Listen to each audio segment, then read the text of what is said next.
Assalamualaikum. Jangan lupa like, comment, and subscribe. Bye.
Kita sekarang sudah memasuki juz kedua. Juz satu sudah tamat. Sekarang kita masuk juz kedua dari kitab Siratul Talibin. Syarah dari kitab Minhajul Abidin punya Imam Al-Ghazali. Jadi awal-awal juz 2 ini juga memberikan nasihat kepada kita masalah hidup di dunia. Jadi masalah sumur hidup di dunia, bagaimana hakikat dunia itu sendiri, bagaimana orientasi kita itu terhadap kehidupan kita. Jadi jangan orientasi kita dunia saja dan kita tidak tahu ada kehidupan setelah itu. Semua agama mengakui kehidupan setelah kita mati ada kehidupan. Semua agama mengakui. Tapi tidak semua agama mengakui ada kehidupan kita. Jadi setelah manusia meninggal, itu banyak yang tidak mengakui kalau kita nanti dibangkitkan lagi di padang mahsyar, kecuali Al-Quran. Al-Quran memberitahukan ada kehidupan setelah mati. Ada surga, ada neraka. Itu kehidupan terakhir. Apakah seorang abadi di dalam surga atau abadi di dalam neraka? Atau bahkan seseorang itu masuk ke dalam neraka hanya singgah sebentar, kemudian setelah itu baru masuk ke dalam surga. Sekarang kita lihat di permulaan. Bismillahirrahmanirrahim. Wa hasbuka anna dunya la tabqa. Ketahuilah, kata Imam Ghazali, ini dunia ini tidak kekal. Artinya terus berputar, hari terus bertambah, umur terus bertambah. Dunia ini tidak kekal. Kalau dunia tidak kekal, kita juga tidak kekal. Ketika Allah mengatakan wa idzal ardu muddat, ketika ini bumi ini nanti saya lempengkan, kata Allah Subhanahu wa taala. Maknanya bumi tidak terus seperti ini. Ini juga sesuai dengan firman Allah dalam Al-Qur'an. Wa idzan nujumu tumisat. Ketika bintang-bintang itu aku turunkan ke bumi seperti turunnya hujan. Dalam tafsir Jalalain beliau menafsirkan inqattat. Inqattat artinya sudah habis masa. Bintang saja habis masa. Bulan habis masa. Bumi habis masa, apalagi kita. Maka kan ironi sekali, kita mengejar dunia yang dunia itu tidak kekal. Masa kita mau mengejar dunia? Jadi dunia itu kita kejar tiap hari. Yang dunia itu nanti meledak juga, dia hancur juga. Kalau kekal entahlah, bisa kita kejar. Ini satu. Kemudian kalau umur kita panjang, entahlah bisa kita kejar. Ini sudah dia tidak kekal, umur kita juga terbatas. Umur juga terbatas untuk menikmati dunia yang tidak kekal ini. Makanya dalam penjelasan dijelaskan begini. Maksud dunia tidak kekal, bal tuhni, tetapi dia akan hancur. Kenapa? Li'annaha darun la daralahu. Kita punya rumah tapi rumah bukan milik kita. Ya, apa makna filosofinya? Kita punya rumah tapi bukan rumah kita. Ini kalau di dunia. Tapi kalau di akhirat kita punya rumah itu milik kita. Tidak ada yang bisa taati punya sama kita. Kita punya amal ibadah itu ibadah kita. Tidak ada yang bisa taati punya kita. Kecuali nanti dalam beberapa hal kita menzalimi orang lain. Itu ambil kebaikan kita berikanlah kepada orang lain. Tapi kalau kita punya rumah mewah, rumah itu bukan milik kita. Jadi dikatakan darun la darahu. Kita punya rumah tapi tidak punya rumah itu. Kita punya harta, wa malun wala malana. Tapi kita sama seperti tidak punya harta. Jadi makanya kita meninggal dunia sudah jadi punya orang lain. Inilah firman Allah Subhanahu wa taala. Inna narithul arda wa man 'alaiha. Kami mewariskan bumi ini kepada orang-orang setelah itu. Terus diwariskan. Kaum muslimin sedang jamaah yang dirahmati Allah. Tetapi karena sifat manusia yang tamak, dia ingin menguasai dunia, sehingga dia lupa ketika dia cari dunia, dia lupa ada kehidupan setelah dunia. Jadi artinya dia habiskan seluruh tenaga dia untuk mencari dunia. Makanya ada digambarkan di sini. Ada dalam sebuah hadis Muslim, hadis ke-2868. Wallahi, Rasulullah bersumpah, saya bersumpah demi Allah, kata Rasulullah. Yang dunia setiap hari kita kerja. Jadi kita bangun tidur, kita kejar dunia. Kita tidur siang, itu kejar dunia. Malam kejar dunia. 24 jam kita kejar dunia. Wallahi, saya bersumpah demi Allah, kata Rasulullah. Mad dunia fil akhirah. Perumpamaan nikmat dunia itu dengan nikmat setelah kita meninggal dunia atau nikmat akhirat. Illa mitrama yaj'alu ahadukum, seperti seseorang dia menjadikan isba'ahu fil yammi. Jadi ada tangannya itu ditilurkan ke sungai. Kalau saya cerita laut dulu sekarang, sungai dulu cerita. Kalau saya cerita sungai, kalau saya cerita laut begitu luas, sungai saja. Memasukkan tangannya fil yammi, falyarji bima yarji. Sekarang coba lihat ketika celupkan tangan ke sungai, kemudian diangkat. Yang tinggal sedikit itu itulah dunia yang kita kejar. Kita nyodap papi, capek kita cari dunia, kita kejar dunia. Yang dapatnya cuma segitu. Kalau dibandingkan dengan sungai yang ada ini, gak usah kita ngomong laut dulu, gak usah ngomong laut. Ini seperti perumpamaan yang diberikan oleh Nabi Khidir alaihissalam. Makanya tidak usah sombong, saya punya ilmu banyak sekali, saya hebat dilema. Hebat apanya dulu? Walaupun kita hebat, kita meninggal juga kan kita. Ada orang hebat gara-gara dia hebat, dia umurnya bertambah. Semua sudah ditetapkan oleh Allah. Si A umurnya sekian, meninggal 40, si fulan 50, si fulan 60, si fulan 70, kakek. Kalaupun dia umurnya 80, 90, dia nikmat di dunia terbatas juga. 90 tahun. Ya, 90 tahun. Maka Nabi Khidir alaihissalam ketika ingin memberikan pelajaran pertama kepada Nabi Musa alaihissalam, yang Nabi Musa mengatakan ana a'lamu bani Israil, yang paling paling cerdas Bani Israil itu adalah saya, kata Nabi Musa. Fa'ataballahu, ini di dalam tafsir Ibnu Katsir, Allah Subhanahu wa taala memberikan pelajaran kepada Nabi Musa. Bagaimana pelajarannya? Allah mengatakan innali 'abdan a'lamu minka. Saya punya seorang hamba yang lebih berilmu dibandingkan kamu. Penasaran Nabi Musa alaihissalam. Akhirnya ketemu dengan Nabi Khidir, naik ke sebuah kapal. Rupanya kapal itu ketika sedang duduk-duduk di kapal ada seekor burung. Ya, seekor burung. Dia mematuk air. Kemudian dia naik lagi ke atas. Dia turun lagi, dia matuk air, naik lagi ke atas. Apa kata Nabi Khidir alaihissalam? Wahai Musa, coba engkau lihat burung itu. Dia mematuk sekali, 2 kali, 3 kali. Coba lihat apa yang tersisa di mulutnya. Itulah ilmu kita. Ilmu Allah itu luas sekali. Maka kalau ingin mengkaji ilmu Allah itu banyak sekali, luas sekali. Ilmu kita saja yang sedikit dan terbatas. Kita terbatas dengan usia. Kalau sudah ini sudah lemah, pikiran sudah lemah. Padahal ilmu Allah banyak sekali. Yang kita ketahui cuma terbatas saja. Jadi makanya Nabi Khidir ingin memperingatkan Nabi Musa alaihissalam jangan sombong. Ilmu kita kan cuma sedikit saja. Ya. Lagi pula setelah itu kita meninggal dunia, kabeh diwariskan pada orang lain, meninggal lagi diwariskan pada orang lain. Sama juga seperti harta. Ini hadis ini diriwayatkan oleh Imam Muslim. Artinya kalau kita pun mengejar dunia, yang kita kejar itu ya seperti air sisa tadi. Begitu kita. Bahkan Allah mengatakan lagi, wa hum fiha la yubkhasun. Kalian mau dunia sama isinya saya berikan semua, saya berikan kata Allah. Semua saya berikan. Ya. Semua saya berikan. Sedikit pun tidak saya kurangi. Tapi ingat kata Allah, yang beribadah, yang taat, yang patuh akan aku berikan balasan terhadap apa yang sudah dilakukan di dunia. Tetapi orang yang tidak patuh dan taat, maka akan saya berikan ganjarannya. Maka nggak ada hubungan kita kejar, pilihan saja patuh atau tidak kepada Allah. Dia mengejar dunia, dia patuh nggak kepada Allah, dia patuh, berarti tidak ada masalah.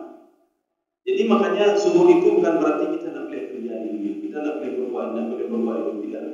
Kita harus tahu, ya, bukan tidak boleh mengejar, kita harus tahu hakikat individu apa sebenarnya.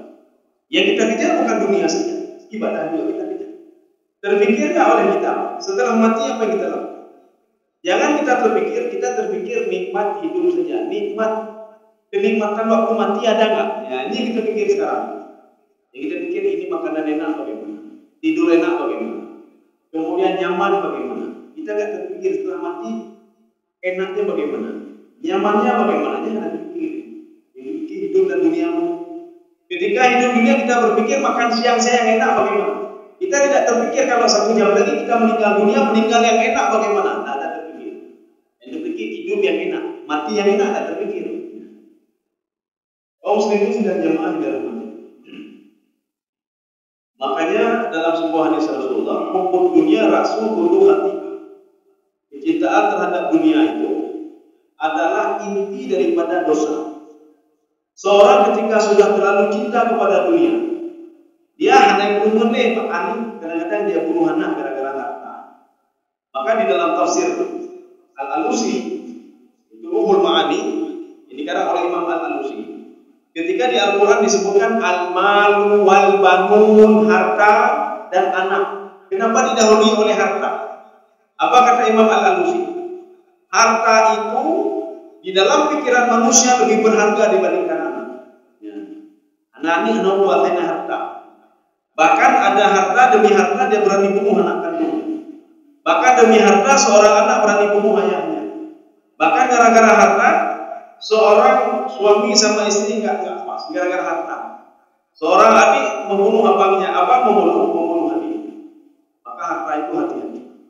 Jadi artinya apa? Dengan harta itu kita bisa masuk ke neraka. Dengan harta kita bisa masuk ke dalam surga. Maka bagaimana cara kita menyikapi saja. Tapi kalau orang orientasinya itu cuma dunia saja, itu harta segala-galanya harta. Tapi kalau dia orientasinya akhirat, dia tidak mau rugi. Bagaimana tidak mau rugi? Harta sudah ada, fasilitas sudah ada. Masa pahala tidak ada? Bagaimana supaya ada pahala? Bantu orang lain memang. Ya, dengan apa harta. Ini sehat kita sudah diberikan sehat. Supaya jangan sia-sia sehat di dunia saja. Maka kita bantu orang lain dengan sehat. Kita punya akal. Jangan cuma kita nikmati akal itu di dunia saja. Bagaimana dengan akal ini kita bisa menolong orang? Jangan ilmu itu cuma di dunia saja. Baca kok ada pengulo, ya cakologi ya, Pak. Baca kok dia dengan ilmu. Bagaimana dengan ilmu ini juga kita bisa dapat rahmat Allah. Jadi jangan dunia saja kita orientasinya. Orientasi dengan ilmu sudah diberikan oleh Allah. Ini cara dapat akhirat bagaimana caranya? Ini kapal sudah ada. Bagaimana caranya supaya kapal ini bisa pergi ke tengah laut kita dapat ikan? Jadi jangan bangga dengan kapal saja. Saya punya kapal, saya punya ini bangga. Jangan nikmati saja kapal. Nikmati apanya kalau tidak ada hasil? Nikmati apanya harta kalau tidak ada hasil? Kalau kita cuma ngomong-ngomong saja depan orang lain. Saya punya emas sekian ton. Lu apa sekian ton? Apakah kita makan emas itu? Tidak kita makan. Kita sebatas hanya ngomong saja. Setelah itu kita meninggal dunia, emas sekian ton diambil oleh orang lain. Sekarang bagaimana cara emas sekian ton itu supaya kita bisa dapat akhirat? Bagaimana caranya? Bayar zakat dulu, kita bayar zakat. Selanjutnya ada kelebihan sedikit kita berikan bantu orang lain. Itu sudah apa namanya? Nikmat sudah diberikan. Dengan nikmat itu kita juga dapat apa? Jangan dunia saja. Kaum muslimin sekalian dirahmati Allah. Rasulullah dalam sebuah hadisnya, "Lau anna li bani Adam waliyaini min dhahabin." Jadi kalau seandainya Ibnu Adam itu punya 2 lembah emas. Dia punya 2 lembah emas. 1 lembah saja, berkah 1 lembah emas. Emas 1 kolam saja, kaji Daudi bebas seumur hidup. Kaji Daudi. Dengan keluarga kaji Daudi. Ini emas 2 lembah kata Rasulullah. Seorang Ibnu Adam itu diberikan 2 lembah emas. Bila habis, la bataka ilaihi ma thalisa. Dia akan mencari yang ketiga. Nah, cukup dia cari yang ketiga. Ada lagi yang ketiga. Yang 1 saja tidak habis. Dia ingin mencari yang ketiga. Begitu tamaknya manusia. Yang susahnya setelah dia cari yang ketiga, dia menikmati yang ketiga, dia meninggal dunia. Dan sia-sia saja. Dari harta gundukan yang pertama itu, yang emas yang pertama tidak ada manfaat bagi dia, cuma manfaat apa dia hebat. Yang kedua begitu juga, yang ketiga begitu juga. Sehingga manfaat untuk akhiratnya tidak ada, apa-apa tidak ada, yang diperlukan oleh orang lain. Kemudian wala yamla'u batna ibnu Adam illa turab wa yatubullahu ala man taba. Jadi yang bisa membuat dia itu tidak ini lagi, nggak minta-minta lagi setelah mulutnya disumpah dengan tanah. Yang ada jual no hebat wala buka. Yang kata ibu, apa maksudnya? Ini sebuah makna kinayah. Seorang itu meninggal dunia, baru dia diamankan kembali. Inilah yang Allah katakan juga dalam Al-Quran, wal tafatis saqu bisaq ila rabbika yawma idzil masaq. Setelah itu Allah menjelaskan fala saddaqa wa la shalla walakin kadzdzaba wa tawalla. Ini pegang apa ini? Saya hebat, zalimi kok, jual kok. Tetapi ketika wal tafatis saqu bisaq, ketika kaki sudah beradu dengan kaki, apa maksudnya? Kamu meninggal. Maka ketika kita di dunia, ini kaki ini tidak pernah dekat, dia tidak pernah nempel, Pak. Salah begitu juga. Ketika tidur begitu juga. Tidak ada orang yang tidur nempel gitu. Kapan nempel itu? Ketika meninggal. Ikat di punggung, nyobek peluk ikat. Maka kaki itu langsung nempel, Pak. Bahkan menginjak kafan, ikat lo menginjak kafan. Kita orang tidur kan nggak gitu. Ada orang tidur di kaki yang gimana hanya tidak bergerak. Artinya kita bebas leluasa. Ketika salah begitu juga. Tidak ada orang salah kakinya yang bikin rumahnya. Kapan kakinya lengket? Wal tafatis saqu bisaq. Ketika kakinya itu sudah nempel dan diikat kakinya, baru dia tahu. Baru itu hukum menghargai. Karena ini wala saddaqa, dia tidak pernah bersedekah. Wala shalla, handai rumaya. Walakin kadzdzaba wa tawalla. Yang ada dalam hidupnya apa? Dia selalu memungkiri. Ana banina. Allah kamu sedekah, peng sedekah. Ini kan duit saya cari sendiri, ini saya cari sendiri. Ini seperti kamu. Kalau mengatakan ini saya cari sendiri, tapi tiba-tiba ketika itu apa? Dia tenggelam, harta tenggelam. Itu yang mengalah. Mau apa lagi? Setelah hartanya tenggelam, karun tenggelam. Dalam sebuah riwayat ada satu orang pemuda yang ikut karun karena dia ingin dapat harta karun ini. Akhirnya dia juga tenggelam. Setelah tenggelam apa lagi? Mengedrohanan, menghartahanan, habis semuanya. Kita tak usah ngomong tenggelam, kita ngomong meninggal saja gitu. Wal tafatis saqu. Tapi kalau nggak percaya sudah tak apa. Cuma Allah memperingatkan saja. Memperingatkan artinya apa? Pendepapih gah di dunia. Jangan habiskan tenaga kamu. Jangan habiskan tenaga untuk mengejar dunia. Habiskan juga tenaga untuk mengejar akhirat. Atau gunakan fasilitas yang sudah Allah berikan ini untuk bisa dapat akhirat. Ini kendaraan sudah ada, semua sudah ada. Bagaimana kita boleh supaya kita dapat akhirat? Kalau orang lain kita pergi ibadah, hanya kerjaan masjid, kendaraan kaki jauh oleh Allah, kendaraan beribadah. Ini kendaraan lebih mahal dari jangan dapat. Mungkin bisa juga mungkin banyak pahala. Hanya ada ini punya dapat. Bukan dalam Quran itu batang walaupun nanti ini bukan istilahnya dalam hadis lain dengan kaki bukan tapi kan kita harus lihat juga. Jadi jangan sampai dunia itu untuk dunia saja, tidak kita bisa dapat akhirat. Ilmu itu untuk dunia saja, tidak bisa dapat akhirat. Harta itu untuk dunia saja, tidak bisa dapat akhirat. Itu rugi namanya. Kita hanya nikmati ilmu itu di dunia saja. Ilmu ilmu dagang. Ilmu dagang yang meninggal katanya, ilmu dagang. Maka bagaimana ilmu ini supaya bisa kita gunakan juga di akhirat? Ini kita punya ilmunya, kita berikan ini kepada orang lain, kita guna kau sendiri sedang jauh ini. Iman antufarikah. Jadi kalau orang sudah terlalu cinta kepada dunia, perlu diketahui. Nanti kamu akan meninggalkan dunia. Ya. Kita cinta kepada harta, kita akan meninggalkan harta. Kita mencintai istri kita akan meninggalkan dia. Kita mencintai suami kita akan meninggalkan dia. Tapi kalau kita cinta Allah, tidak pernah kita tinggalkan. Tidak pernah kita tinggalkan. Jadi makanya seorang itu akan nikmat ibadahnya ketika dia menjadikan Allah dan Rasulnya mencintai lebih dari segalanya. Seorang yang cinta kepada Allah, maksud cinta kepada Allah begini. Apapun perintah Allah, sami'na wa ata'na, sembahyang, kenikmatan di situlah dia dapat. Di situlah dapat kenikmatan. Seorang itu sudah cinta kepada yang kekal, ya. Kalau kita cinta kepada harta, kan harta tak kekal. Ya bisa saja begini ilmu al-farihah. Kita itu bisa meninggalkan harta itu kalau kita cintai. Tapi kalau kita mencintai Allah, dimanapun ketenangan jiwa, ya ketenangan jiwa akan kita dapatkan. Kita salah. Allah menyuruh bayar zakat, kita bayar zakat.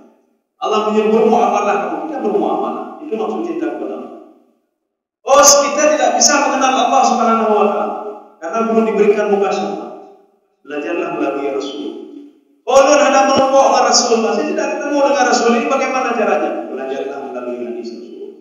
Rasulullah SAW itu mengarahkan manusia supaya bagaimana bisa cinta kepada Allah. Bagaimana caranya? Pelajarilah hadis Rasul. Dan bono hadis siapa itu Rasulullah. Setelah itu pas sedikit-sedikit masuk ke Al-Quran, oh begini rupanya penjelasan Rasulullah. Maka lama-lama kita bisa mengenal. Makanya di dalam konsep Imam Ghazali, kenalilah Allah. Setelah engkau mengenal, dekatilah Allah. Yang kedua, kenalilah syaitan. Setelah engkau kenal syaitan, jauhilah syaitan. Tidak ada di antara kita tidak mengenal syaitan. Seorang itu ketika dia akan berbuat jahat selalu menyalahkan syaitan. Maka syaitan digoda. Maknanya dia kenal sama syaitan itu. Dia tahu kalau dia sedang digoda oleh syaitan. Yo syaitan menyuruh. Tanya sama pembunuh-pembunuh yang sudah masuk jalan, bukan? Syaitan memang kayak gitu. Syaitan semuanya. Dia tahu digoda oleh setan. Dia mengenal setan sebenarnya, tapi dia tidak mau menjauhi setan. Dia tahu mencuri itu setan kayak godaan mencuri. Dia boleh mah, tapi dia tidak mau menjauhi. Ya. Kemudian wa imma antufariqatan. Kamu yang meninggalkan dunia atau dunia akan meninggalkan kamu. Ya, ini bagaimana? Kalau yang pertama itu kamu meninggalkan dunia. Kita bangga dengan tanah kita, bangga dengan hotel kita, bangga dengan saham kita, bangga dengan rumah, bangga dengan harta dan lain sebagainya. Tapi waktu kita meninggal dunia, kita sudah pisah sama dia. Anak dia pisah, sudah habis. Kenikmatan itu hanya sebatas umur saja. Sudah satu. Yang kedua, wa imma antufariqatan. Atau dunia itu yang meninggalkan kamu, sudah meninggalkan kamu. Kerja di bulan ni. Kita sekolah SD 6 tahun, yang belum min, yang belum apa lagi, TK 2 tahun, SD 6 tahun, 8 tahun, kemudian SMP, SMA 6 tahun, sudah berapa? 14 tahun, 14 tahun, kuliah lagi 4 tahun, S1 sudah 18 tahun, kuliah lagi S2, kuliah lagi 20 tahun lebih. Ketika 20 tahun lebih kita kerja, yuk kali 5 tahun. Tapi umur 50 tahun sudah petio nih Pak. Petio nunggu. Kenapa? Karena perusahaan tidak butuh lagi kita. Anak boleh, anak produktif. Pemandu hebat, lalu dikulah. Anak butuh dikulah, anak butuh dikulah. Kami butuh berapa umur saudara? 58, enggak bisa pakai. Enggak bisa pakai. Ya, pakai lagi. Kenapa? Karena sudah tidak produktif dan tidak bisa kerja lagi. Kita duduk ilmunya. Ini maknanya dunia sudah meninggalkan kita. Terima kasih.